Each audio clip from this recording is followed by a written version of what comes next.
Hey. I think that might be better. Let me see. Yeah, I was like literally getting the feedback from. I was getting the feedback. I could like hear you talking and hear myself talking.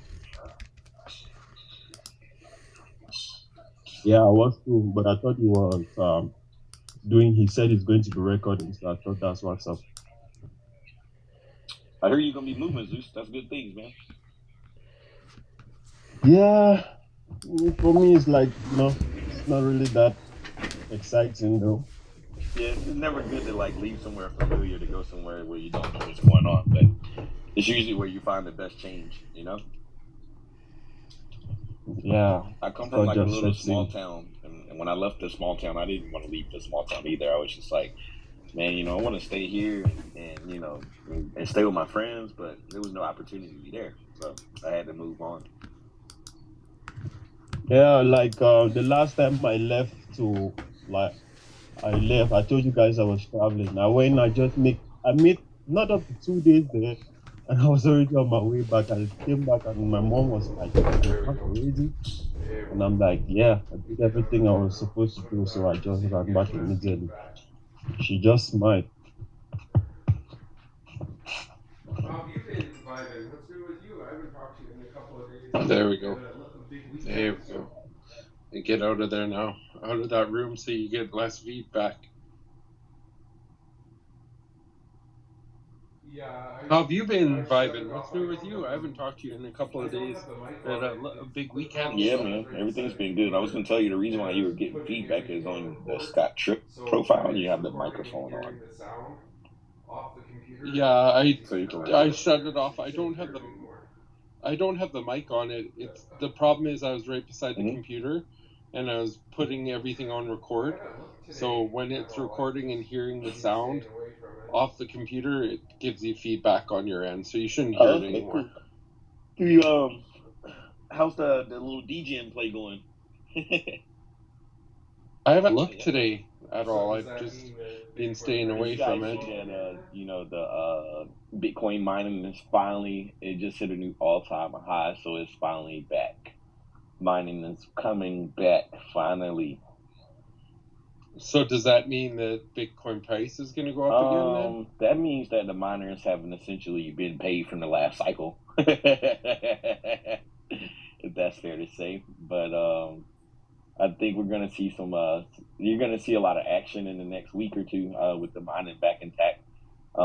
Yeah, you'll see some movement. I don't know which way. I'm still leaning on what I got posted. I posted, kind of my prediction like over the last few weeks. So I've seen it. I've sent it to you a few times, but I just posted it on Twitter today. But yeah, I think we get a little, maybe a nice bounce here, but just because of all the psychology in the market and people may be buying in a little bit higher than others. If we do see some kind of bounce here, I think there will be a lot of people who take profits that maybe didn't take profits during the holidays. That makes sense for sure. Yeah, man, the psychology behind it's always a little bit funny. Especially that's what makes TA tough. It's like we have technical analysis, right? But it doesn't tell you about people's cycle and how they feel. And I feel like, right now you're going to just see a lot of people take profit that didn't take profit during the holidays. And then you're also going to see an influx of new money because of all the money that's going to be coming back for, income taxes and stuff like that. Yeah, definitely. So how convenient for Bitcoin mining to get back on track and hit a new all time high, right when we get ready to go into tax month. So it's almost like most of this stuff is coordinated in a sense. I'm almost certain it is. So I looked at everything today and I was like, man, I'm going to start back accumulating. I've been sidelined with stables for a while now. So I want to get back in and start accumulating. I was hoping to see BNB at a cheaper ticket for me, but I'm just going to leave BNB alone for right now and kind of focus on some of the little smaller, well, not really smaller market cap, but large market cap, at least $1 billion market cap, but not, or maybe a few hundred million, but nothing BJ, but some serious plays.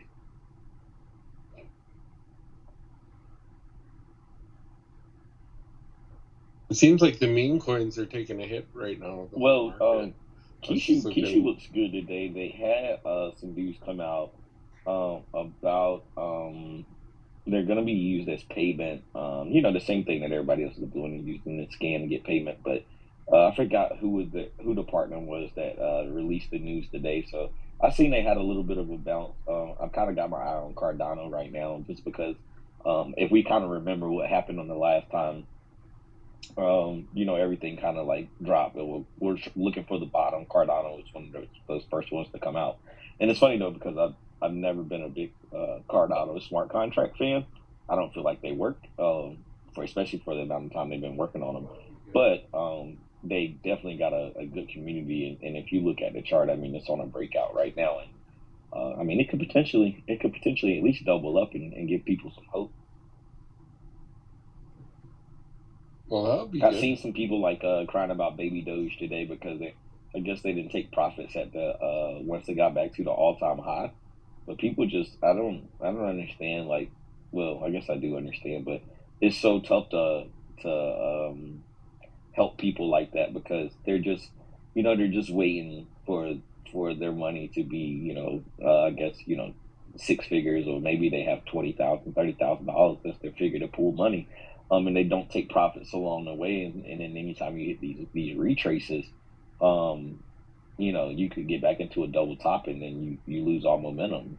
So I always try to encourage people, man, just make sure you're taking some profit. You don't have to kill your whole investment, but just take some profit. Even like for me, when I told you I cashed out my Luna, this weekend I watched Luna have that little mini pump again. Everybody's like, "Oh man, everybody who sold Luna is going to be slitting their wrists," and I'm like, am I going to be one of these guys? And then today I see the market who's not working in Luna's favor, and I'm like, yeah, I'm glad I just took my profit. I'd rather be sidelined with stables. I can always buy back in. I don't think it hurts to take a profit.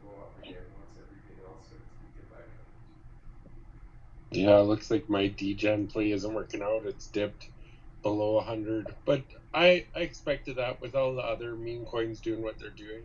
I expect it to still go up again once everything else starts kicking back up too. Yeah, I think it. I don't know about that one. I'll be honest with you. I don't know where we found that one at, but I've been in the Telegram, and it's just it's not. They're not really like they don't sound professional in a sense. They sound like this other crew that I've followed around and seen do a few things. So I'd be mindful of it.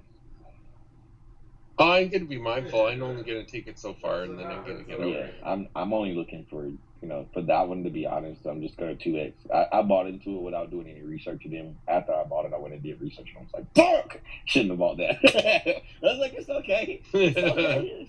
That's what happens. Yeah, Though, right? I was like, I mean, bro, I'm talking about. I wasn't even 5 minutes into my research, and I was already like, I made a mistake. I should not have bought this one. Like, I knew better. But again, it's degen, so it wasn't like it was a lot of money. I didn't put any serious money in there. It's like a few dollars, so we'll see how it goes. I definitely, I'm definitely happy with my. I guess I can say their name now. They're not so much degen anymore, but my Delta Flip.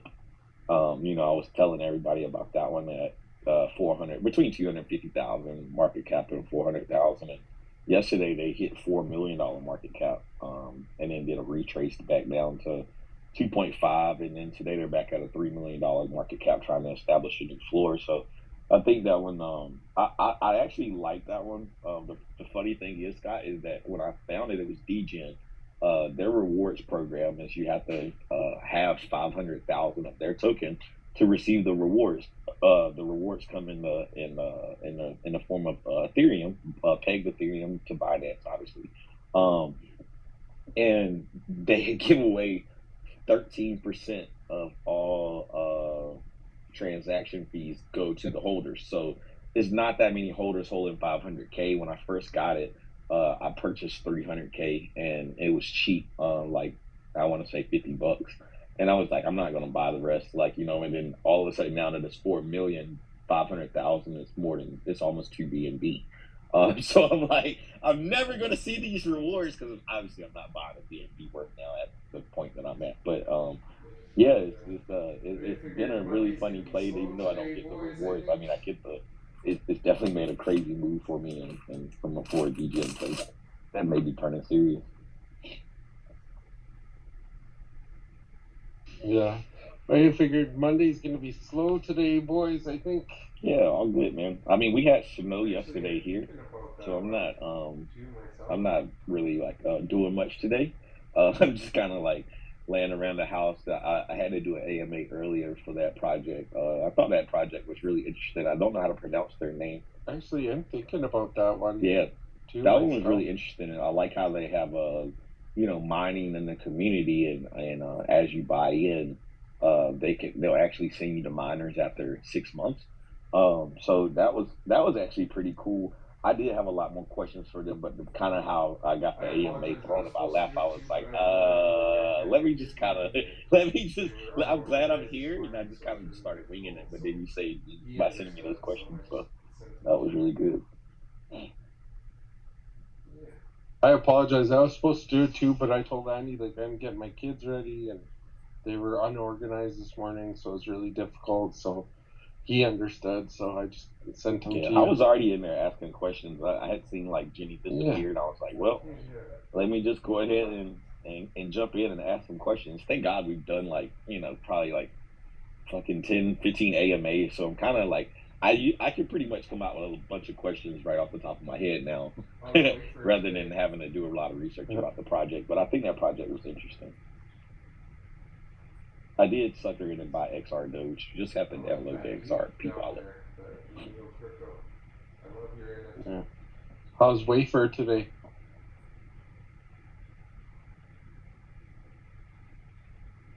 Oh, might be busy. But yep. I like that egg. What's up, guys? What's up, brother? I love your NFT. How are you today? Doing good, man. Just prepping for this V2. Pretty stressful, but yeah, it's been pretty cool. I mean, our chart's a little down today. We kind of expected some fallout once we announced V2 or what have you, but I mean, at the end of the day, I think we're going to be in a much better place once V2 rolls out. Improvements all the way around, and then off to the races with the super aggressive marketing push. I don't know if you guys are aware, but our organization has yet to do like a big marketing push. You guys actually were the first project that I knew that didn't ever want to pay for marketing. So I know that you guys, if you guys have been stacking up, you guys should have a nice marketing funds by now. Right. So a lot of what we've done is organic. I mean, obviously we did some light marketing for like the token. Mm-hmm. But yeah, as it stands right now, V2 is going to be in full swing. What that looks like, we'll have announcements on that tomorrow. And then, yeah, dude, we're just pumped. We actually had our first exchange, TokePi, come over onto RedWave. So it'd be cool to see BigONE come make a profile on RedWave as well. Hint, hint. Yeah, I like that. Hey, I got a question for you. I can ask them if I know. For the V2. What's going to be a listing price for V2, and then what is the current listing price? I mean, would you say it's a better deal for people to buy the offloaded bags from V1 or wait till the conversion happens on V2? Well, what we're going to try and do is make it where the price is damn near the same as it is today. Obviously, that's a little tricky. I was about to say, it's always very funny to try to do that. Yeah, of the amount of tokens. We actually do have a meeting with the, our dev team on kind of what that's going to look like and how we're going to roll it out, because obviously we want people to swap, and we don't want like hardcore market action during swapping, so you know what I mean, so people don't come in and try and wipe out the LP pool as it's getting formed on the new contract. So yeah, we're looking at other precautions as well to sort of have our current holders be safe and then still be able to be fair once we offer it to the open public. Yeah, just keep me up to date with that, man. I'm definitely excited to see you guys roll out the V2. I know that you always have holders that's been in your project since V1, and they don't like to hear news like V2. But people don't.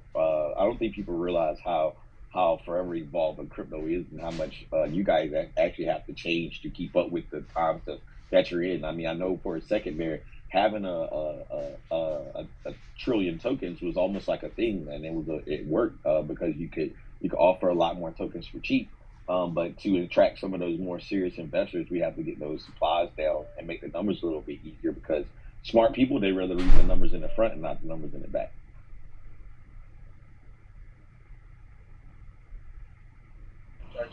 Yeah, dude, and you know, with V2, I don't know why people have like a negative stigma to it. They should be excited, seeing as it's evolution of the project. You know. Exactly, and that's why most contracts or most projects that are like have a legitimate CEO team or dev team, they don't renounce ownership because they know that they're going to have to implement changes along the way. So that allows, if they don't renounce the contract, obviously that allows them to do that throughout the course of the project. Yeah, and you know, that's always a hot topic. Oh, why aren't you guys renouncing? Why aren't you renouncing? And it's like, well, as my business changes and moves, we need to be able to move with the contract, like you're saying. And you know, it's kind of astounding to me that some of these places where you try to list will try and dictate how your business should run. Like, oh, okay, so you want to list with us or be put on our wallet, then you have to relinquish your contract. And it's like, but if I relinquish and I need to make an edit, then I have to redeploy. Yep. Yeah, no, I don't get that. It's a double-edged sword too, because I mean, obviously people are freaked out about dev team changing things or doing shady stuff, which I get it. But I mean, to make it the norm to relinquish control of a contract that might need a change in the future it just seems like to me it seems like people are jumping the gun because they don't know what the business need is. And even outside of that, let's take it on a technical aspect. Let's say that you have a contract that's been renounced and somebody's figured out a way to hack that contract. Who's going to fix it? Yeah, I know SafeMoon contract isn't going to fix itself. Right, SafeMoon had a big problem. You guys recall when they were having someone exploit the reflections through the developer wallet? Like, for some reason, they didn't exclude the developer wallet or whatever other wallets from that change, and they were exploiting it directly to that wallet. So, I mean, obviously, with stuff like that, you would need to get in there to fix it, but they couldn't, and that's a part of the reason why they went V2 also recently. Yeah, man, I'm telling you, it happens more times than none. I mean, I think people don't understand that as more, it's not like every contract is flawless, right? And that's why you have all these different runtime or these different test nets for everything. And as time goes on and different people grow interest into your project, guess what? It's also going to attract hackers who are growing interest into stealing money. And they may finally exploit, and if they can, they're going to use it to their advantage. And it would be wise to be in a project that didn't give up the ownership of the contract so they can actually make the changes to try to protect the contract. Well, and that's what I think is weird, right? Because I don't know if you guys are following like SataMask and like the launch of their wallet at all. Have you guys been watching that at all? Sorry, I've just been listening to what you've been saying. Yeah, I've been watching it. I've been watching it, but I haven't. I have a small position there, and it's not enough to. No, probably not enough to be tracking it daily. No worries. I just how much? Oh, give me 1 second here, guys. I'm sorry. Oh, good. Give me one of those while you at it, man. Yeah, I know, right? Hold on, I'm gonna mute you guys real quick. I gotta do this real quick. Give me 1 second, and then I'll chime back in. All right. So what else you watching for this week, Scott? I don't know. I'm not really watching the markets. I'm reading the news and stuff like we always do, but I'm seeing like the sentiment start to change. I am noticing that they're getting some big people behind Solana the last little bit. So I'm going to watch that really closely as well. So I don't know about you.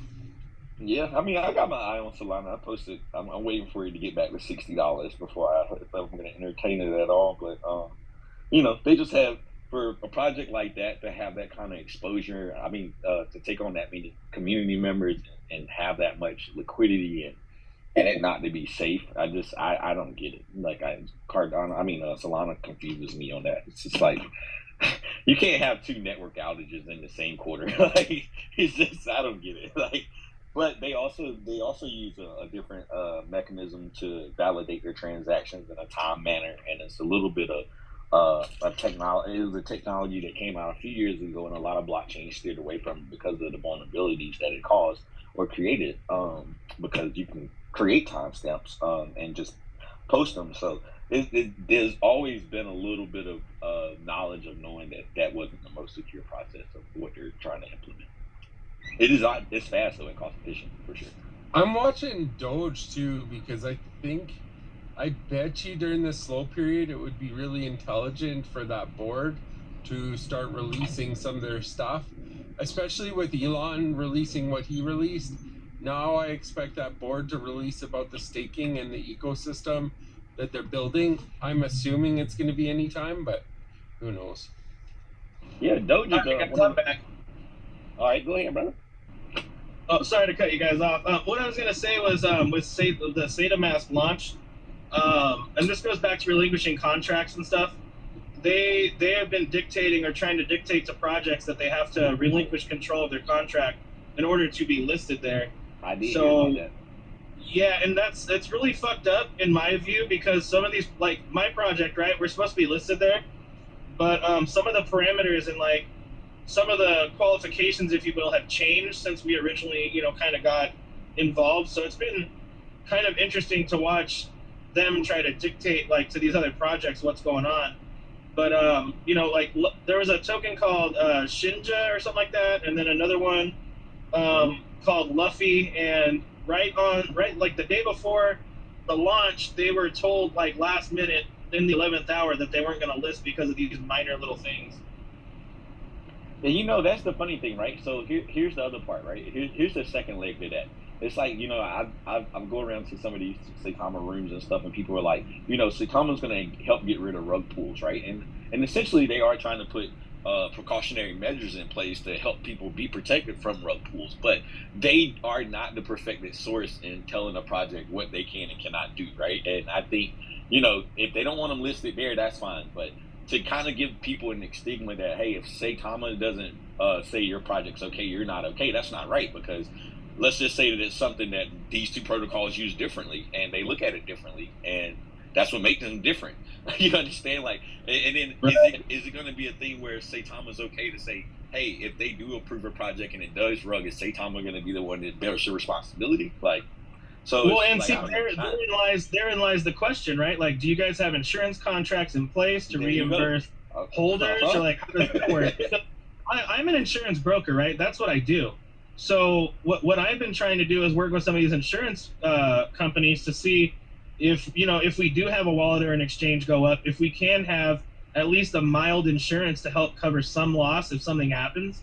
And that's another thing that kind of gets me about, some of these projects. Like, okay, nothing against Saitama, don't get me wrong, right? Like, we're all trying to better things and make the space, like, I guess you could say, better in different ways. But, when you have a lot of hype built behind an application, let's say, and then that application fails to roll out on the day you said, and then it has continuous supposed DDoS attacks, and your network's down and your app's not working even like almost a week after launch, does that feel like a safe environment to keep your funds? I don't think so. No, not at all. And like, as a developer and being on the back end, obviously, it's like, yeah, we want to be listed there, but look at all the minor and huge issues that they've had. Like, I mean, people give shit to like what was it, Bitmart for the hack, and it's like, Saitama may have been on the same level had they had assets listed, but they didn't have assets listed when it happened. Yep. And that's the only reason I even own Saitama. I mostly buy projects when something really bad happens to them and they lose like 2 floors in a row. Like when they drop from like this floor and skip the one below it and go all the way down to the next. I'm like, all right, you know what? Let me just throw a little something right there. Because if they do come back, it'll be good, right? But this is one of my strategies, and that's how I found out about Saitama. They had that huge thing going on, and they, that the project, what is it called? Rug. What's it called, Scott? Our friends that. TARP. Totally a rug pull or something like that. No. Rise Up. So Rise Up had found some of the exploits that had happened in their contract and kind of brought it out, and then it would turn into a really big thing, and that's when everybody started trying to dump their bags, and they were bringing up his the CEO's past and some of the things that he had done in his past, and it got really ugly, and that's when I got some. But yeah, you're 100% right on that, man. If they don't have something that's gonna protect the investors, and they're being attacked, like, come on, bro, like this is going to be a slippery slope. Like, it's going to be a really slippery slope. I see they're really pushing to be listed on BigONE the last little while, rise up. So they must be doing fairly good. I'm getting a ton of users commenting under us. Yeah, they did have a big marketing push. I don't think it went the way they planned it to go, but or it might not have rolled out all the way yet. I'm not sure. A lot of people wait till the market condition favors them or favors everyone to get involved with some of the heavy marketing. So we'll see. I mean, it's definitely. I like I said, I think with the mining rate going all the way back up, the mining rate going back up and creating all-time new highs. I think over the next 2 weeks, we're just going to see something very interesting. You know, I honestly, I'd prefer if anything was going to happen for it to just happen faster than slower, right? Like I hate for it to keep getting drawn out and drug out and drug out further and further.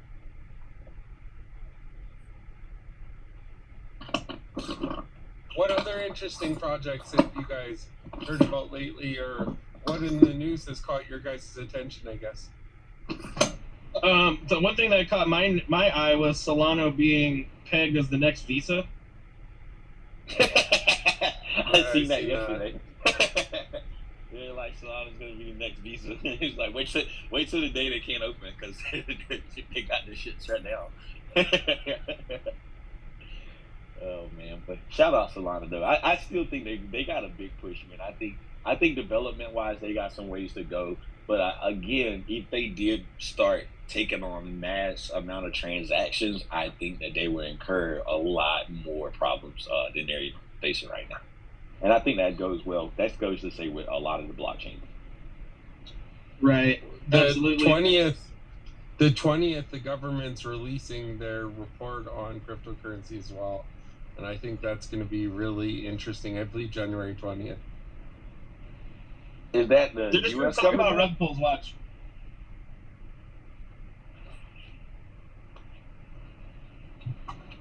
Is that the U.S. government doing that, Scott? Are you saying?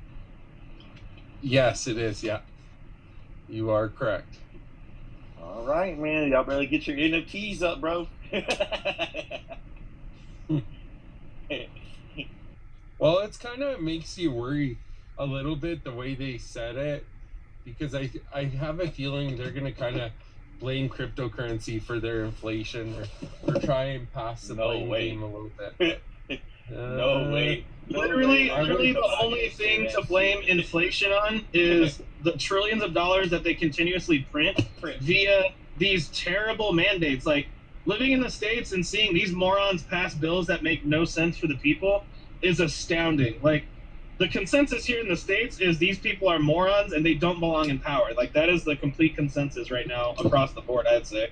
Yeah, I don't agree care with if you. you're Republican, Democrat, or anything. I think everybody feels the same way. It's like, bro, get these old people out of the fucking office. Get some people in there that actually wants to do something that changes for the greater good of the people. Bro, the government could be smart and start minting Social Security cards as NFTs. If they wanted to get smart, then they can actually make those non-fungibles basically like a stable coin to back the US dollar. Bunch of morons. They could do it with the birth certificate, the Social Security card, fucking like, and everybody has one, so there it is. Yeah, man, they definitely don't think they have no forward thinking in my eyes. I think that, like, I hear this all the time, and it's they're in a favorable position because of the way they've been able to live throughout the last 50 years, 60 years, and probably 70 years now, and they don't want to change it. It's a comfort level that they've got used to, and they feel like they don't have to implement new change because their system works for them. Yep, DeFi scares them because that obviously takes that away from them, But I mean, at the end of the day, they're gonna have to adapt because, our generation or like the 30-somethings all want it to happen. So it's only a matter of time before these dinosaurs are phased out, and then their bad ideas are also phased out. Oh yeah, the bad ideas definitely got to go. They definitely got to go. I think it'll be a little bit harder to get older individuals out of the Congress and the Senate because just because it's a part of the rules. I think you got to be like 62 to be a senator or some shit. Like, you got to be old. So I think that part may be a little harder. There's senators in their 30s and 40s. For president, you have to be at least, what was it, 40 something, 43, 44. Okay. But like, yeah, the average age of our ruling class is like in the 60s. It's crazy. Yeah. I never understood that. Like, these old fucks, like these guys got heart problems, and you want to give them more problems. Well, what's funny is a lot of people, once you reach 60, 70, 80 years old, they deem you in the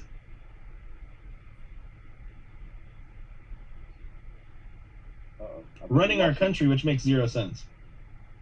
Hold up, you said once you hit 60 or 70, they deem you, and then you cut out. So you. When you reach your mid to late 60s into your 70s, a lot of people, especially if it's like tech driven, deem you incompetent. So at the end of the day, you're forced into retirement based on your age in a lot of cases, even though maybe you're not ready to retire, right?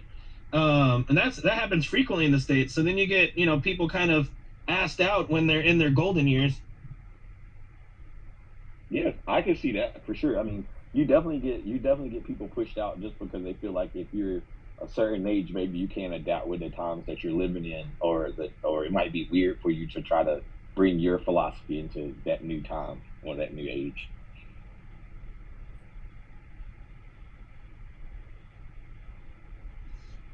Yeah, dude. Hey, Scott, you got Starlink up here. What's up with Starlink? I'll be 1 minute. I'll be back. Sorry. Wait just right. 1 minute, you guys. I'm guessing Starlink, like the internet. Yeah. I just wanted to know why we had that as a topic today.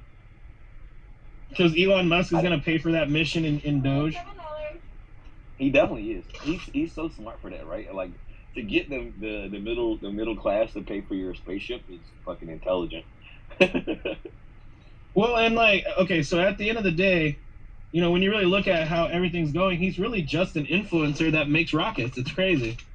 Yeah, like literally.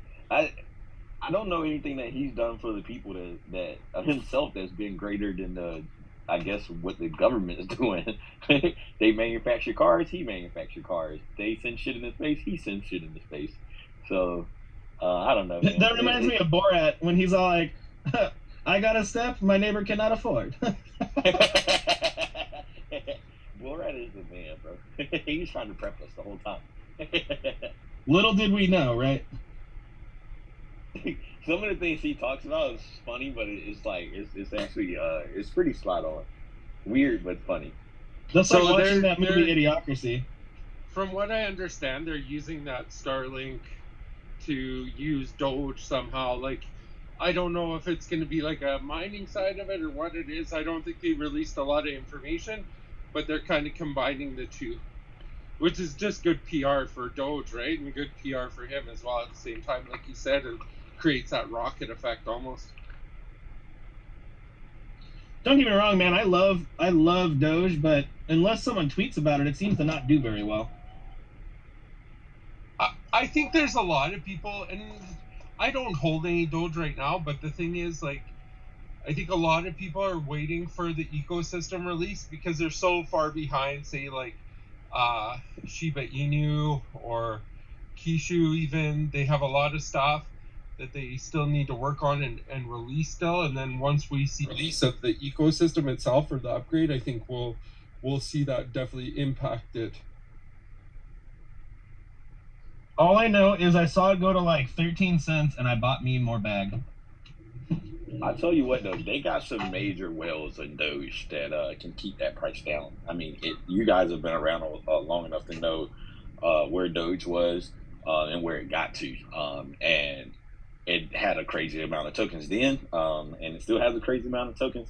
But for the people back in the day that was either mining Doge or whales that was purchasing Doge, they have some large wallets. I mean, you can see them there on chain. I'll be honest with you too. I was probably one of those whales with my mining and stuff. Like, I don't even know how much I mined, but it's gone now. So don't worry, it's on that chain, but it's gone for sure. Oh, like you can't get into it, huh? Yep. Well, I destroyed the computer a long time ago. Like, this is years and years ago. Like, when it first came out, I was telling Viben I was part of the whole Doge, like when it first started, I found out they had their own mining thing, and they had tipping things that you could go into Reddit and you could get Doge to tip people for good comments and stuff. And they were doing the same thing with Bitcoin as well. They would tip people Bitcoin for great posts and stuff. So, but yeah, that tells you how far back I go. Yeah, we're going to try and work tipping into our platform probably in the next few months or in the upcoming year. I know something that would probably do well for you guys at Wayfree, man. I got a friend, he owns a marketplace. It's a decentralized marketplace. So he's basically in Miami. He has a warehouse. He has about $3 million in inventory now that he sells, decentralized, and you can pay with cryptocurrency. I think it's with his currency, but he has his own blockchain. He has his own marketplace, and he has about his own token. He has a stable token and for the vendors, and then he has a cash token for the customers. So I think if you guys do anything where I think even with the media side or you guys' social media platform, I think that'd be something that I should introduce them to as well. And if you guys had any people in your community that want to put something on a decentralized marketplace, maybe I can make that connection as well. Yeah, dude, that would be something that we can definitely for sure look into. We're always looking at partnerships and such. Yeah, he's an old school guy, man. He's like he's been doing this for a while. He didn't just start this project. This isn't a project that just started. Kind of started in 2017. 2018 went through all the things that most projects go through. People call it a scam, this, that, the third. And now it's starting to finally kind of iron itself out. I've been mining it I mined this cryptocurrency for a while now. And I've seen the hash rate double just in the last, few weeks. But yeah, he's definitely like old school John McAfee type of guy. That was one of his friends. So when I first met him, I didn't know like how much he knew and how old school he was. But yeah, he's very old school. He's not older. Like he's probably our age, like in his 30s. Probably mid to late 30s. Yeah, for sure, man. Definitely link us up. You know what I found interesting about this space is like projects that actually have delivered goods and like working functional platforms get no love. It's fucking wild, bro. Bro, people like, man, you still took our money back. They tell him like, oh, you took the money back in 2017. He's like, bro, like this thing went up like, initial IPO. I mean, when coin launches, they go crazy, right? People buy the top and then it falls down. And the company doesn't care about the up or the down. They're just trying to build a utility along the way and use the chart as a means to attract community. And now that everything's built out, he's having to go back and rebuild a whole new community because his community's like, oh, we've been waiting 4 years. We've waited for this for 4 years. And, he has his own blockchain. He has his own marketplace. He has his own exchange. It's like, yeah. Like, and that's what gets me is like all these people care more about hype than what's actually sitting on the dinner plate, right?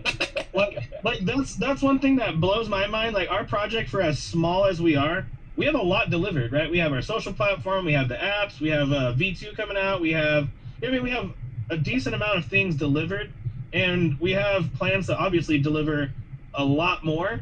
But what's weird is like, how people will diamond hand like a meme coin forever and a day, but a project that has all kinds of stuff going on, it's all paper hands, dude. It's weird. Yeah, it's really like that. I was talking about this project I had got into, Delta Flip, right? I watched it go from, it listed around 250 to 400,000. It went to $1 million, had $1 million floor. It sat there like that for about a week and a half, and then all of a sudden it went up to like 2.7 million.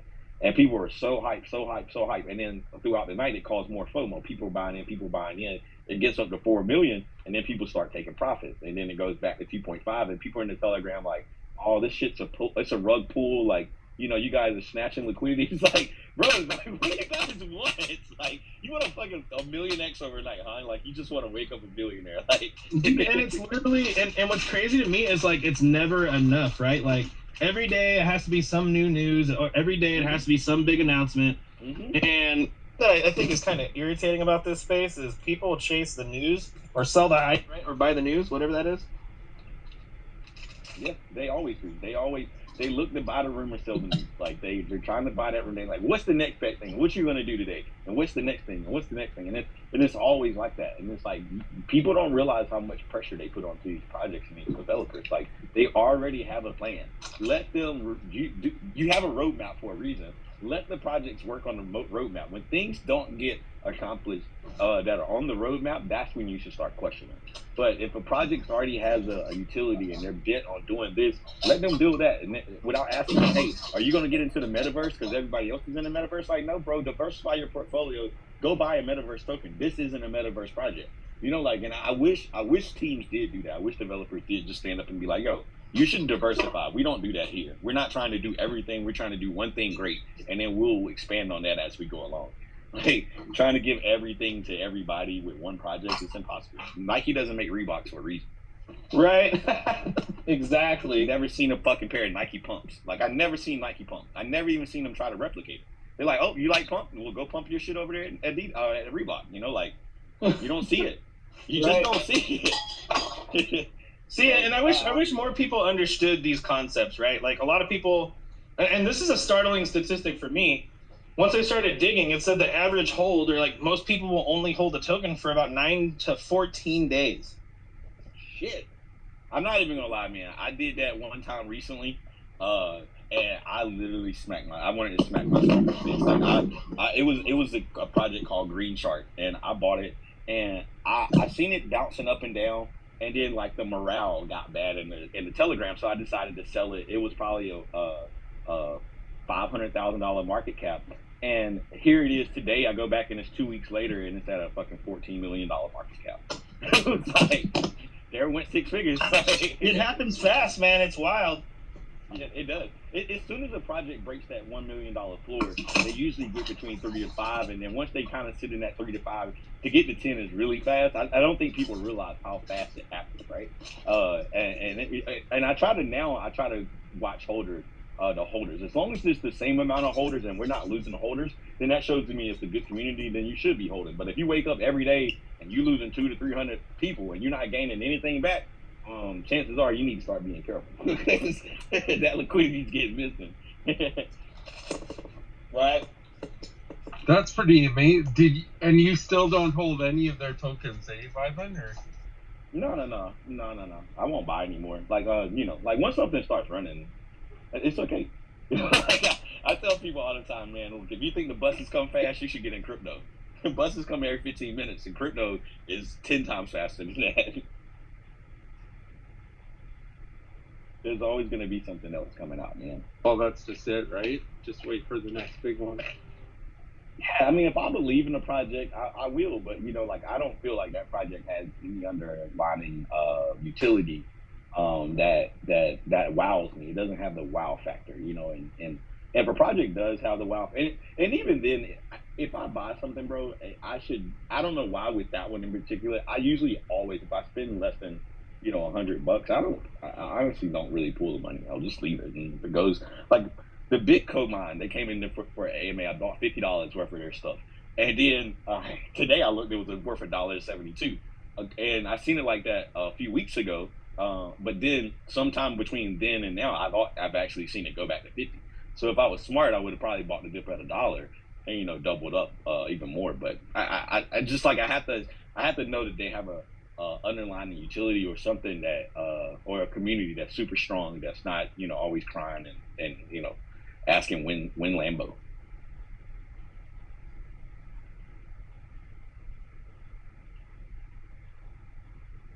How many mining rigs did that company have today that came into the AMA?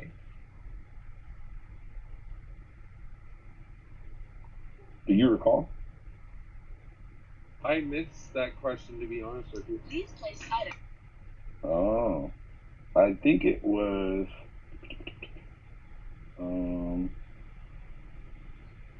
Let me see how many they had. APS.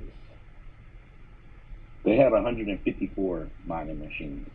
They seem like a really interesting project to give those mining rigs away after 6 months if you buy into it, right? My only thing with that is if I want to invest in a project and we're doing a mining pool together, you don't have to own my equipment. With them saying that that they control your equipment, if you buy the equipment from them, they keep it for 6 months and then give it back to you. That to me doesn't sit well. I know what a mining farm is, and I know the purpose of it, but I also know it doesn't all need to be in the same room. How much are you paying for a piece of equipment too? That's a good question. He remember I asked him. I broke off and asked him. I was like, "Hey, so are you building these rigs or are you buying them plug and play?" Like he's like, "I'm building them." And I was like, "Oh, I built some too." That's why I was like, "Hey, what are you guys mining?" And they're mining Ethereum. I think over time, project like that. Right now, it's a good start but as the community grows and the demand is going to be higher, I don't think they'll be able to mine Ethereum, or they'll still be able to mine Ethereum. I think there will be other tokens that they could mine or that could bring the community more back in the long term. Isn't Ethereum changing so that it's not mineable too as well? Well, see, that's the thing. They were supposed to be working on the proof of stake, which was going to, validate them with nodes and kind of help bring some of these costs down. But as you know, Vitalik says that, the change that they're going to go ahead and go forward with and implement is actually not going to lower any of the fees or the gas. And they'll be working on that in the next 5 years. So that's why you're getting this up. Yeah, that's why you got this uptick with Solana. And, I jumped into a space the other night and it was like, is Solana the new Ethereum? And they had a lot of people, they had the guy, the CEO from Solana, and they're talking, and they had a lot of developers in there, and they were going back and forth. It actually got it got so technical for me that, like, I hate to even say this way, I started falling asleep. Like, when it gets that technical, I don't even know what they're talking about. They're just like, bro, like, I don't know what you guys are talking about. Like, I'm trying, but I didn't know what they were talking about. But yeah, they weren't really trying to deem themselves as an Ethereum killer. Obviously, they use EVM, but they want to control a certain side of it, and that's the transaction side, because they feel like they can make the transaction happen faster and for cheaper than anybody else. But to me, it's like, well, maybe you can, but can you do it with security? Can you do it without your blockchain being down for a whole fucking day? Like, I don't know. And they, like, a lot of these blockchains think they can handle this volume. They think they can handle all these transactions, and they think it looks good on paper, right? But until you actually get it out and test it into the real world, where it's like not only users, hackers, you don't know. You don't know what you're talking about. Like, you're gonna have to see. So I think they definitely will have a good year. I think because something's gonna have to step up. I want it to be Polkadot because I'm a Polkadot low key maxi, but just the usability isn't there yet. You have developers using Polkadot, but you don't have any people using it. So it's like you gotta just keep trying to pick the right one. How's Crow doing lately? Still going down, still spending big money on marketing. Crow, is another one of those projects that have venture capitalists as their whales. They own over 40% of the supply. For people who know that, they're still hesitant about getting into Crow, worried about a duck around the 70 cent to $1 range. So it's still a lot of speculation with Crow, but I think Crow is one of those projects that if you're collecting now, you should be putting in a lot of money, but you should also be not expecting any rewards for the next 5 years. I think in the next 2 years you could see it go to $7. But how dumb would you feel if you got into Crow at, let's say, 50 cents, you sell at $7, and in the following year it's at $36? I think it's one of those things that'll be good in the future for sure. Have a good day. What is that? What's it at right now for a price? 44 cents. Well, and what was your estimate that you'd be putting back into it at? 39 cents. So it's not too far away from where you thought it was going to go. Mm-mm. One of my orders just got filled this morning. Meta Hero, 9 cents. Well, I knew that was going to happen sooner or later. I got Harmony set at 29, like 29.999 right now. Like, if anybody, as soon as it goes below 30 cents, I got all my bot orders put back in. Wasn't it running a bit? Yeah, I mean, it's still running. I mean, it went up to test the all-time high. See, here's the thing that I don't like, right? It's just one of those things you got to pay attention to when you're looking at these charts, is that, it went up and visited the all-time high at 37 cents, right? And then it didn't break through, right? Now it rejected from there. Usually you're looking for a rejection to not go all the way back down to the 30 cent range, but maybe like around 34 to 37, just to kind of build up a new floor and then tear through that the old all-time high. And it just didn't do that. It kind of rejected again. So on the long term, this is a double top. This is going to be a sign of reversal, meaning it's going to go down. I think, possibly 30 cents should be where it bounces. If it doesn't, then that means that this run is invalidated, and we're probably going to go right back down to 14 cents, unfortunately. It's going to do a Doge. That's what Doge has been doing to people. Doge has this strong resistance at 30 cents that they could never tear through. And then it got really bad, and now it restarted the cycle, so volume left. And when the volume left, it had to go down to the next lower tier, which was, the 20 cent range, 19 to 21. And they've been having a problem there as well, and it took them all the way back down to 16 cent to 13 cent. And that was in a perfect accumulation zone for anybody who missed Doge, and that's going to be, I think, the accumulation zone that they kind of hold. I don't think they'll drop. If they drop below that, they're going to 9 cent. And we've seen what happens when they get to 9 cent. They usually go crazy. But Doge worries me in the sense of just that, when Doge had its run, it wasn't a lot of meme projects out. And if it wasn't a lot of meme projects that people knew about. And now there's so many other projects that you can invest in other than Doge. I just don't know if they'll have without some form of like real utility, I don't know if they'll be able to, gain that same momentum that they had before. I think they'll be able to. It's just a matter of them changing their token. Like, they need to do it, and you know that, Vibe, I know that. Mm-hmm. I don't think necessarily a lot of the people in Doge know that, though. Like, so many are new investors that are just like, do you think this is a good idea? I'm gonna just buy it, right? So let me ask you this: a silly way of buying. If they implement a change with Doge, and you're old school like me when it comes to Doge, you know that the supply that they're putting into circulation, the circulating supply that they put into circulation every year is too high, right? And we would want that to change. Now, and essentially, if Doge came to a head and said, hey, this needs to change, they're going to implement a V2. And now you just said the people there, they don't really know what needs to happen with Doge for it to change. Now, those same people hear the word V2, and there's going to be a new contract. You're going to hear it's going to be an uptick on those people, and they're going to leave. So it's going to be like one of those funny things, man. Like I don't know. Doge is I don't want to say it's outdated, but it's definitely one of those things. I don't know nothing that they can do. Like, they would literally have to come out with the best utility. They can't come out with a better marketing strategy than they already had. They had Elon tweet. They went Saturday Night Live. Like, they're not going to get any better than that marketing wise. So I don't know. I don't know. They got to come out with something. Like you said, they got to change the token. But again, I think changing the token might not go well for them either.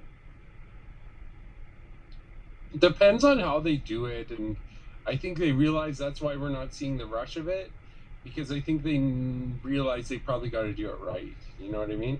Yeah. Tron is a funny one right now too, because I remember when I first got Tron at 3 cents, I thought it was, I thought I was about to be rich. And I've seen it go up to, some nice numbers, and now it's back to 6 cents, bro. Like, I cannot believe that. Like, but Tron reminds me of like the international version of XRP. Like, I feel like they're working very hard to be centralized and be a currency for banks and governments. I think that was one of the ones, like Chainlink and Tron were one of the ones that was mentioned to me here recently, so might be something to look into.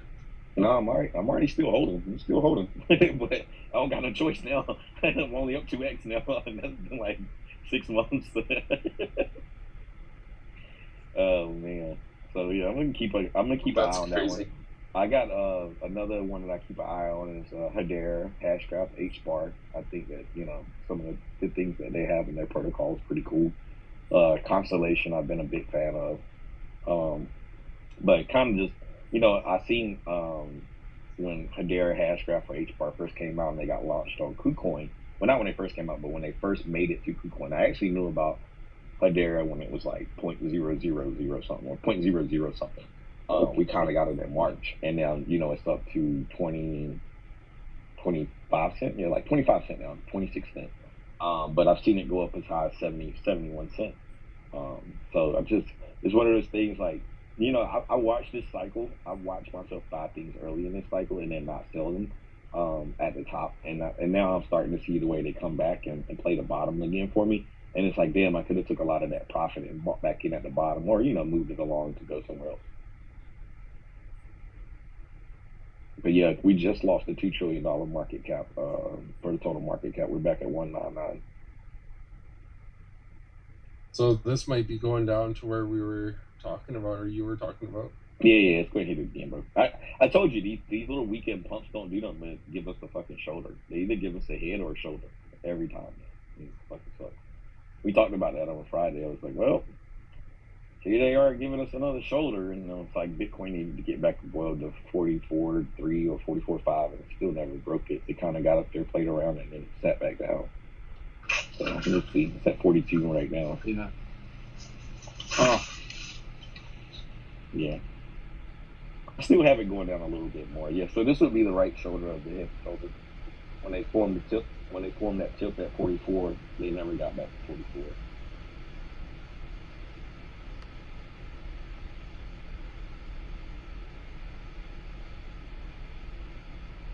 Where were you out at the store picking up today? I'll tell you later. Yeah, today's my grocery store running errands day to get everything done around the kitchen type of thing. Well, I just want to do a couple little runs and I'm done what I need to do. But this stuff now will frustrate me a little bit, but that's okay. Are you cooking this week? No cooking. Oh, okay. No. I was gonna say I don't think I ever seen you cook. Do you cook? No. My wife cooks everything. She like I tried cooking a couple of times and she was like, I don't like this and it's not something that I want to eat. So she just basically, and then I tried cleaning the dishes and I didn't do that proper for her, so I got kicked out of that. It's kind of funny, eh? It is. Hey, bro, I'm gonna try that because the one thing my girlfriend said, she's like, man, I don't mind doing all the cooking and all of that. She was like, but you never help clean up. I'm like, I mean, I figured like you're in there already. You already got to get a hand on it, right? She's like, well, I'm just going to go in there and do a horrible job. I'm going to run the dishwasher in reverse. That's all you got to do. Start it with the heater. Leave a bit of food on the plate or whatever, and you're good to go. That makes me mad when people do that. I'm like, bro, what bro? You like get that shit off. So if it makes you mad, how is it gonna make her feel? she's probably pulling a fucking hair out. but honey, I'm helping you. Like, what do you want me to do? He's like, nah, just go back in there, watch TV. I got this. Hey, what's up, buddy? I see you just popped up, bro. How you doing? I had to chime in on this conversation because when I do the dishes, I do them incorrectly as well. See, this works perfectly. I know.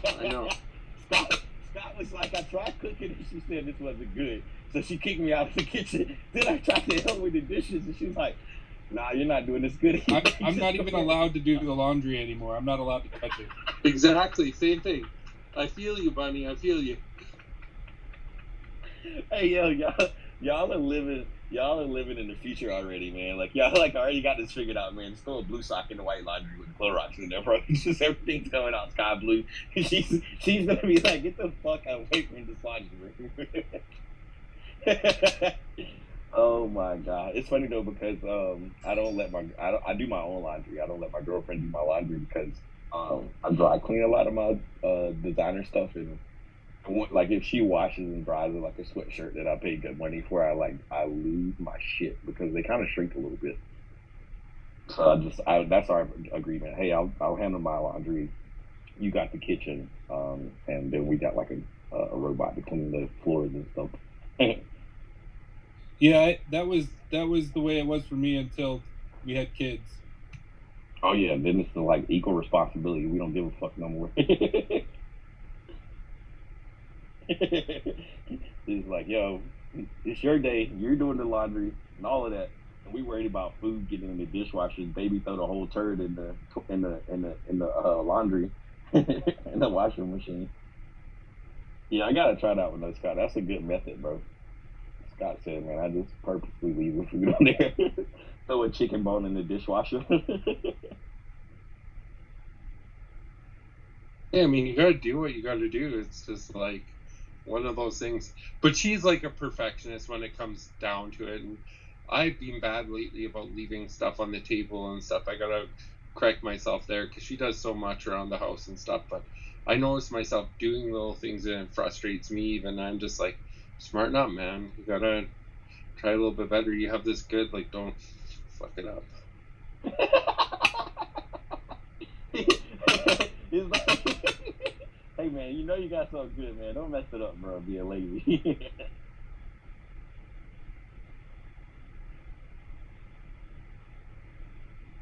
I'm probably gonna head out here soon, Scott, and start running some of my errands. We've been on now an hour. Mondays and Fridays are always a little slow space. I did invite the project that had the AMA with us today to come by our spaces on Wednesday. So I'll probably do something to coordinate a little bit more. And for Wafer Coin, I'll go ahead and reach out to. I'm gonna reach out to Dan to see if I can get him to come by and talk about the marketplace, possibly on Wednesday. So if we can we probably gang some projects up on Wednesday, kind of letting them all present themselves and go. We need Crypto Pulse to talk about his NFT project too, and we need Bunny. Bunny's here now, and we haven't even asked about his launch or how much is done. What you got, Bunny? Tell us something good. It's gone so far so good. We have a few sales, slow and steady. I still have about 300 more to upload, so hopefully today, tomorrow, probably like the latest Wednesday morning, I'll have those all online and the whole 1,250 up. But yeah, hopefully, as much as I would like to see more sales, I see a lot of projects that go big real quick and then they have a decline. I would much rather Slow and steady. Yeah, slow and steady and have it grow and just keep on the upward trajectory, I will say, just stay optimistic. We worked with that project, Asia NFTs. It was like a collection of Asian women that they came by, did an AMA with us over at ABC, and then she released her collection. I think it was around 1,250 in the collection, and it was probably like the first week or two. It was kind of just going like a little bit slow, and then just like 2 nights ago, she just sold out the whole collection, and somebody bought them all up. And I seen the price go from, we minted those at 0.03 ETH. People have been offering 1 ETH, but that's a joke. But I've seen somebody pay for this Jade one that I gave up on because I was just tired waiting. I gave up on it, and it sold yesterday for $32,000. I was like, shit. And that's like less than a week. Yeah, man, that was my favorite one. I actually won it. I didn't even have to pay for it. I won it. I won it on the contest on Twitter, and I never followed through. I don't really like taking free stuff, but yeah, I definitely shot myself in the foot. And then she sent me the thing yesterday. She's like, well, since she didn't want to take it, this is what it sold for. And I was like, good job, good job. Congratulations. So congratulations to whoever bought that and whoever actually got it off the floor or before the floor. They could have got it free still. But I know Zeus won one of those as well. I think he won. Yeah, he did. Yeah, so that'd be cool, man. That's gonna be really good for you, Zeus. But yeah, I just say, Bunny, just go ahead and just stay at it, bro. I think one day what happens, man, is that you just get the right people to retweet, or you end up in a Twitter space with just the right people, and that's pretty much what happened with her.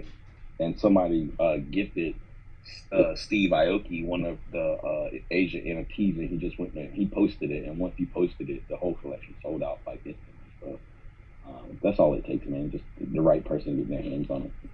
Yeah, that's super awesome, man. I'm trying to just be as optimistic as possible.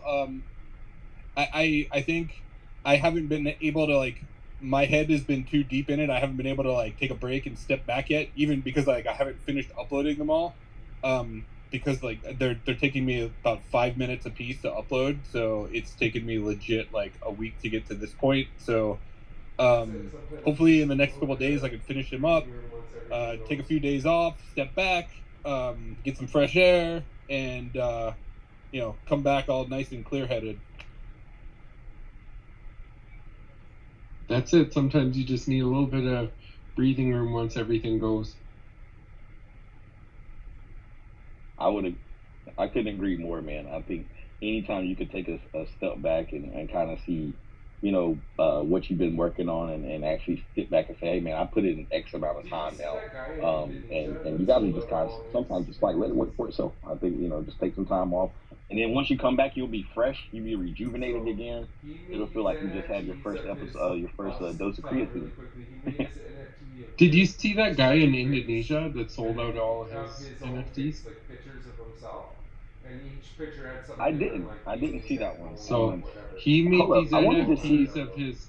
I'll just tell you really quickly. He made this NFT of this straight face, and I think of his own face, like pictures of himself, and each picture had something different, like gaming headphones or whatever. He made 1,200 of them, and he sold out, and now the collection's worth millions of dollars. Like, he's done amazing for himself, and that's impressive. That's just ingenuity of somebody that's poor in Indonesia that wanted to try something different, and it kicked off for him. Yeah, no, that's definitely dope. Hey, DeFi, what's the NFT you currently have? I know that you got one of the Phantom Berries as well. I've seen that, so congratulations on that. But what's this new one you have? This one is my daughter's, actually. She it's one that she did just messing around, and I just me supporting my 9-year-old. It looks cool, man. I like what she did there, though, because I seen it this morning. I think I seen it this morning or last night. You posted something, and it popped up on my page, and it was like, man, that looks like a little kid did it. And then, like, when I got into it, I was like, it's actually cute. It's like gives you like that toucan Sam vibe. So yeah, I said congratulations. I hope it was great. Yeah, man. She went through my collection. I've been collecting these the crows. It's the crows from like the crypto.com, and so I mean they're pretty cheap. So I've been getting them. I'm just like, it's the one of the first NFTs in the platform. So I'm just gonna load up on them and see what happens in the future. Kind of thing. And and she's been looking at them, and that's what she basically tried to kind of mimic, but in her own way, her own style. Is it free or is it? Yeah, that's dope, man. I like it. What generator are you using to create these NFTs? We're both using Procreate. Okay. Is it free or does it cost money? No, it's free. Procreate is free. Yeah, people always ask me, like, and I'm always hesitant to kind of like tell them where to start because I haven't started an NFT project. Do I know how to create one? Yeah. But do I own an NFT project? No. So I don't know the stuff after creating. The simplicity is creating it, your image that you have in your head, but then the hard part is taking it from there and actually, taking it and having it hosted and all of that good stuff. Yeah, and Bunny would tell you. I mean, as simple as these bunnies look, I guarantee you, like, he probably had to do a few of them before, like they actually, like, it was something that he liked. Because, like, I'm an artist outside of the digital stuff. Like, the Procreate was the first time I ever did anything digital, and it's different, man. It's way different. Like, something about it is just like, I was like, man, why can't I just create on here? Like, I'm like, I'm creative, man. I could do anything, and it's different, man. It puts you in a whole different category of things. If you're not used to that type of art, you're just. Yeah, my friend, she won't touch it. She sells abstract paintings here in DC for thousands of dollars to different rental properties and things like that. And I'm like, hey, look, let's get you a NFT line going. And she's just like, how am I going to sell my physical painting there? And I'm like, well, you can sell the physical painting too, but you're gonna have to make it a digitized art. And she is like very like I don't know what it is about her. She won't touch it. She's like, no, I don't do that. Like, that's not art to me. Like, and I'm just like, all right, whatever. Like, you're missing a lot of money. Yeah, no, it is art, man. Like, it's just kind of It's different. I think it's different. Yeah. It kind of goes like with the old school rap versus like '90s hip hop to now the hip hop that we have now. It all changes, right? And I think maybe for her and her genre of art, I think that she's stuck in that. She feels more in control with it being on paper, and I don't know. I think you would have just had more advantage online, but maybe not. That is the difference. Like you have more control when it's in your that chalk or that whatever medium you're using, and you're putting it on paper, a canvas or whatever. You have a little bit more control over that, but at the same time, like do you know? I would feel like you would have more online. Hey guys, real quick. I don't mean to interrupt, but they even for like the iPad now, they sell like these like overlays that you can put on the screen that like makes it feel like paper. They have all different equipment you can buy for the pencil, the Apple Pencil, and things like that, so that you can make it feel like it's actually like you're drawing on paper. And it's called, what is that called? You know what that's called? No, not off the top of my head. I'm pretty sure if you go on Amazon. Or I think it's on Instagram. Yeah, that's dope. Yeah, that's the reason why it's a little bit harder on iPad for me is because of that feeling. And it's not like because I can't draw or whatever. It's because that feeling. You feel like you're not drawing on anything. It's my sister's weird. My sister's weird like that. My sister she doesn't believe. Well, she doesn't believe in digitized books. Like she collects all these books, and I'm like, hey, look, my sister, she's a little bit older, in her late 40s, and I say, hey, look, like we can get all this on, like you can get like a reader, and they'll have all your same books, and she's just like, no, like she likes the smell of books, and she likes the feel of the pages, and she's really weird. But I have a real hard time with PDFs too. Like I can't read through half a PDF and get bored after a while. Where a book, I can fly through a book and just love it. Like, it's weird. You see, that's kind of weird, right? But I guess it's to each his own. I think some people like that tangibility and everything. Well, and I know the best website ever for free PDFs for books. If anybody wants it, it's so easy to just download book after book after book. But it's more like psychology books and different things like that. PDFdrive.com. And you get a PDF copy of the actual physical book. And you can just put it right onto your Apple iPad or whatever and flip the pages. Like, works perfect. I've always had like the weirdest problem with PDF books. So like even with like a Kindle, like I cannot read on an iPad or a Kindle. Like for some reason, like I either need the physical book or an audiobook version of it. Like for some reason I can't. Like I've had so many PDF things that I wanted to read and I just can't even do it for some reason. I can't do audiobooks. That's one I've never ever been able to do an audiobook. Hey, I was just gonna pop in and say that that screen cover, it's the most well-known one is Paperlike, is what it's called. Paperlike, thank you for that. Is it Bill or BL? BL. Nah, I didn't know which way to go with that one. Yeah, I like the little Santa hat you got on there, man. I know. I was just saying last night I need to take it off now, but I was gonna ask you when does the Christmas lights come down.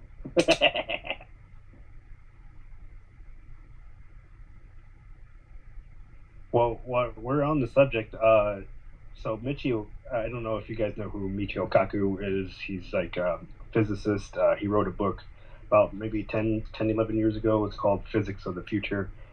And he talks a lot about the stuff that we're dealing with right now, like the tangible stuff, like digital versus the things that you can actually hold in your hand, and like and he uses the example of like printing paper. Like even though we can store things on a drive, humans still kind of, he calls it the Neanderthal like mentality, where we need to have the proof of kill.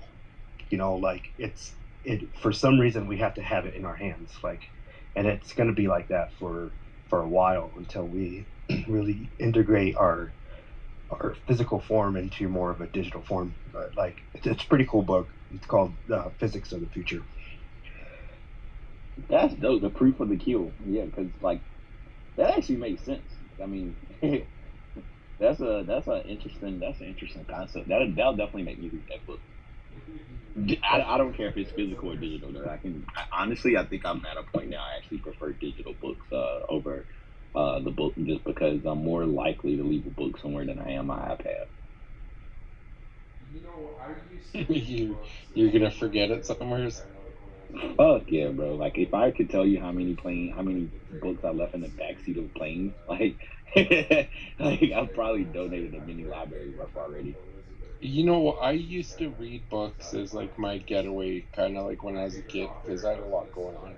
So I used to read like the Dragonlance series, the not just Dragonlance. I've read like a ton of Elizabeth Moon books. She's kind of like sci-fi fantasy. My favorite author, if I was going to suggest to anyone, is Patrick Rothfuss. Not a lot of people know about him, but his books are out of this world, literally. Like, I have never read such a great book, and it's going to come to a movie sooner or later. I know it. Like, and his third book is taking for freaking ever. It's been 3 or 4 years now since they released the third book, and I'm still sitting here waiting for it. And I'll probably deep dive into it and finish it in one day once I get it. I don't know if I have a favorite author currently. I haven't done any new books. I haven't done any new books in a while. Like I go back to read the same books, with some old psychology books that I like, and just some old reading style. Like I don't know why. I think I like reading about history that I do. I like living in current times and reading about that past. Vivan, you should read. There's a book. When I was in the Philippines, my wife told me about it, and I read it. It's about this gentleman that was from the Philippines, and he went over to Paris, and he basically breaks down what happened to the Philippines in the past and how it got wrecked, basically, by the U.S., and not just U.S., it was Japan that conquered it first. Well, it was actually Spanish that conquered it first. Then Japan took it over, U.S. took it over, and then Japan took it over during the war, and then the U.S. moved back in. But the whole story of it is super intriguing. Well, they were get back to traveling. I'll be reading again. Yeah, they were one of the richest countries. They say that they were a trader nation, like spices, gold, like everything was in the Philippines. So, and they lost it all. I still need to visit the Philippines. I have yet to go. It's on my bucket list of places to go. I was just talking to my wife today because we were both like, we have a timeshare in Mexico that we're almost done paying for now, and we're going again. Like I said, either we're going to Mexico or we're going to the Philippines. I was like, I need to like just veg out on a resort. I'm fine bringing my laptop and my stuff there and working from there, but I need to get away. Like, I'm so tired of everything. And my wife was like, what the heck? I said, just wait another couple months. I promise you, we're going to be doing it. Just wait until the next bull run hits. Well, did you hear about in China what's happening versus the COVID? Did you hear the theory now that's going around? Tell me. So they're saying in the news today that, or not in the news, you won't see it yet. You probably won't see it for a little while, or if at all, that they release it. I just fluked on an article about it, but it's hemorrhagic fever, and the actual time difference between it and COVID is 14 to 28 days, and they're holding people in these COVID things for over 28 days, and they think that the reason why is because of it being hemorrhagic fever versus COVID, and that's the reason why they're locking people down right now versus actual COVID or the Omicron virus. Man, I'm starting to feel like I feel like we're starting to be like training experiments on a concentration camp. We don't need to worry about this hemorrhagic fever here. It's just in China that's one of the things they say. Like that's what they said about COVID when it first came out. Yeah, but you won't be bleeding through your pores. That's what that does, right? You're bleeding everywhere. It's like you're bleeding through your pores and stuff. It's not pretty. Yeah, I don't. It's caused by the hantavirus, the mice cause, and just in the large volume of people that are there and the creatures that are out and about, you definitely have huger potential to get that hemorrhagic fever. Yeah, I don't know. I'm getting so done with the health policy and everything going on around it. It's wild. So, what do you think about Walmart getting venturing into NFTs? You knew it was coming because they released, I think, a little while ago, there was something about cryptocurrency and stuff in Walmart. So, and I mean, if they're smart, they're gonna jump on the train, right? Like, they're dumb if they're not gonna. It's just like any business that doesn't do it. What did Walmart put out as far as an NFT? They just really started making the move into the crypto space. And they it was a rumor going around a little bit about them starting to potentially, kind of hint that they were going to get into the space. But they just said that right now they're testing some new ideas, and some of the ideas and products and services from the customers that have been about NFTs.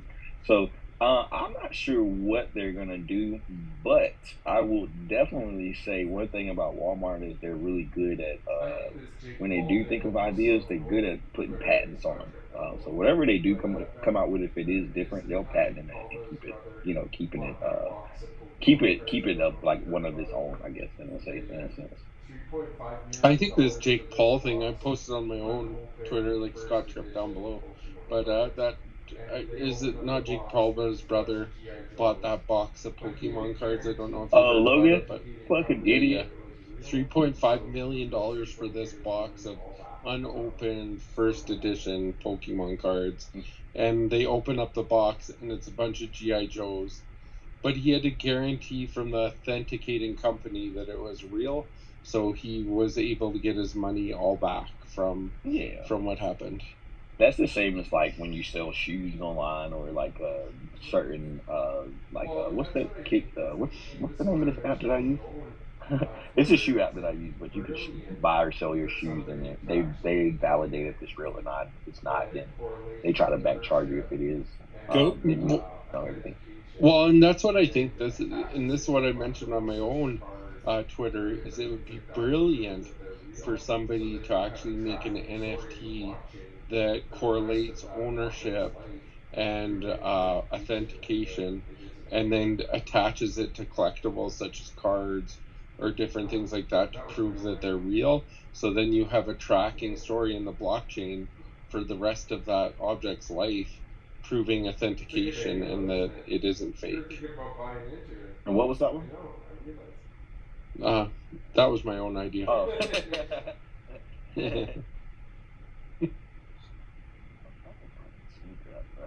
It's a good idea, though, isn't it? Yeah, you're thinking about buying into it. I know. You know, man, I'm always trying to be early to the party, man. I keep telling people, yeah. If you show up earlier often enough, you end up getting hors d'oeuvres.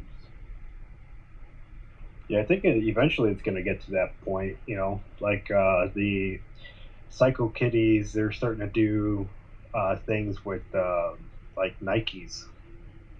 So they're doing their the Psycho Kitties on Nike shoes. Oh, that's dope. Yeah, I think the NFTs are gonna open. They're gonna pretty much be the entryway for global brands to get involved in cryptocurrency. I think, and you've seen Gucci. Gucci just released a partnership with something plastics, Super Plastics. Yeah, Super Plastics.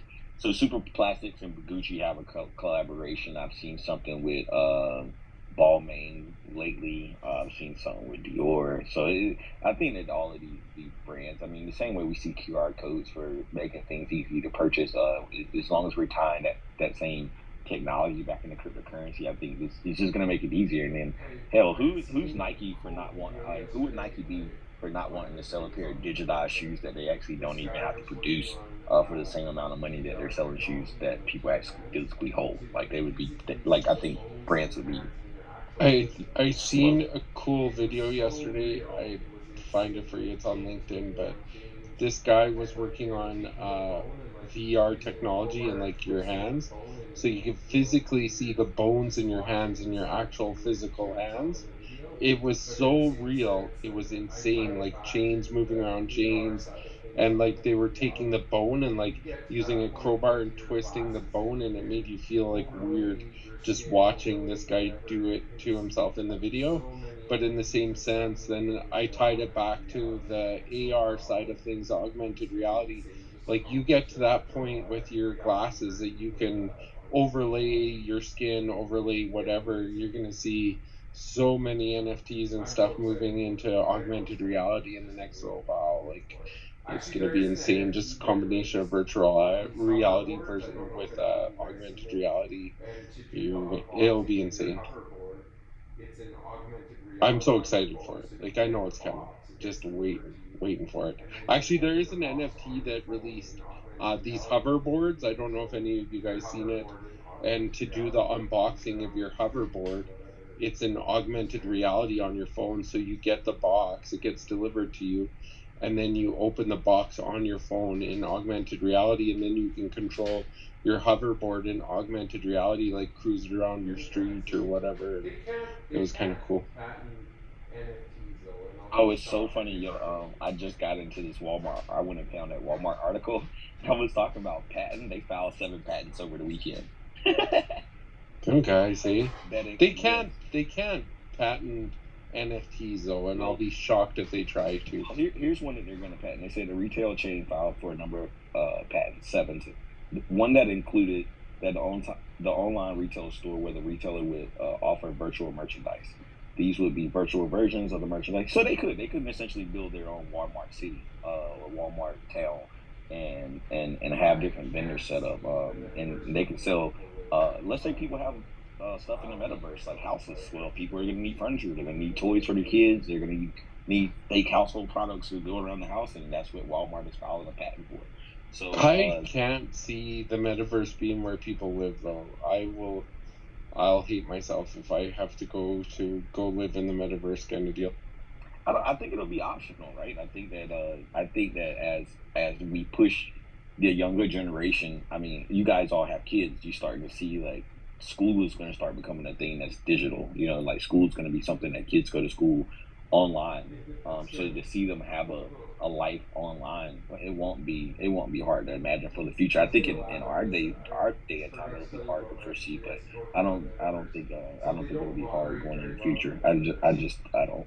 Not with all they're coming out with a new strand of code. I was gonna laugh at this. I forgot to tell you about my experience going in the metaverse. So they don't moderate very well in the metaverse. And all I see is this guy walking around with the most racist word in the world typed above his head instead of saying it so that the moderators catch it. And you see this guy running around the room with the word above his head.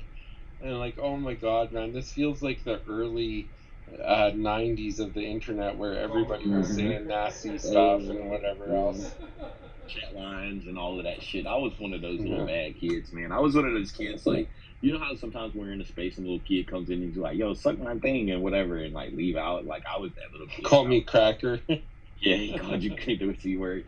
So like when I was like 10 or 11 years old, me and my friends, we used to get together and do the same thing. One time we prank called these people, and now that I think back, it's probably fucked up, but we prank called this couple and told them that they had won like the food line. It was our grocery store, and they had this thing called MVP card, and it was like if you use your MVP card, you had like a chance to win $1 million. And I called these people and told them that they won $1 million. You know, screaming and laughing like all loud and like being happy. And we were like, we're joking.